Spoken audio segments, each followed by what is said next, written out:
Hey guys, today I'm going to tell you how to fix your account has been disabled in the App Store and iTunes Store in iPhone or iPad.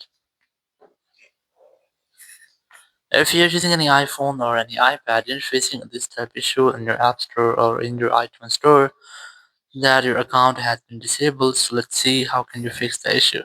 So you just have to simply go back from here, and the very first thing you have to go to settings, then go to general, go to VPN device management. You have to make sure that you haven't connected to any VPN. If you're connected, just have to disconnect with that. Then go to language and region, select region and select your own region. And from here, go back and go to date and time section.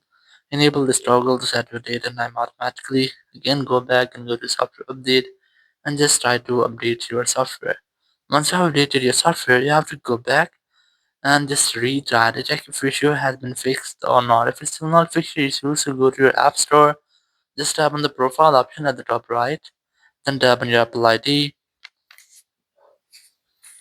and here just verify yourself using your Face ID or your Apple ID password.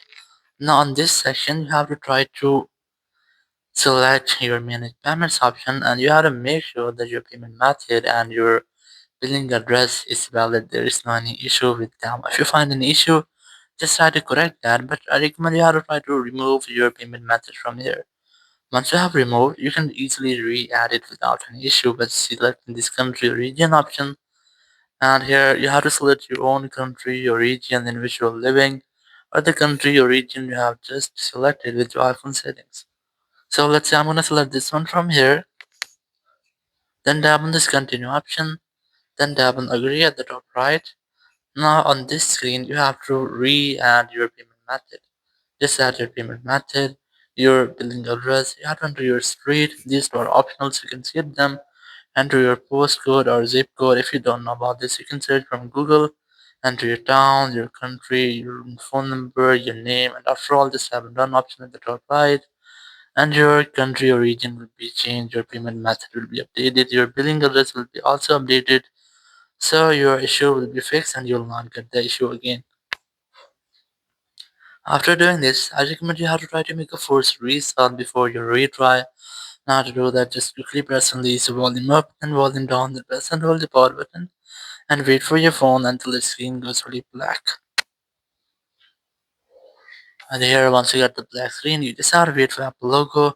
And once you get Apple logo, just release the button and wait for your phone until it restarts. Once the phone has been restarted, just unlock your phone. And here you have to retry to check if your issue has been fixed or not. So your issue might have been fixed. Or if it's still not fixed your issue, so there's a single way. Just try to contact with Apple support team to get official help. So simply open your Apple Support app. You can easily install this app from your App Store, or you can also use Apple Support Web. Select iPhone from here, select More option, and then select App Store, or you can also select iTunes Store. Let's say I'm going to select App Store from here, then wait for the loading, tap on Get More Help, then tap on Call Us. After that, you'll find a phone number. Whenever you want to talk, you have to simply dial this phone number, and you will be connected with Apple Support team member. You can discuss about your issue and get official help from there. So after that, your issue will be fixed. Thank you very much for watching the video. Until next video, bye bye.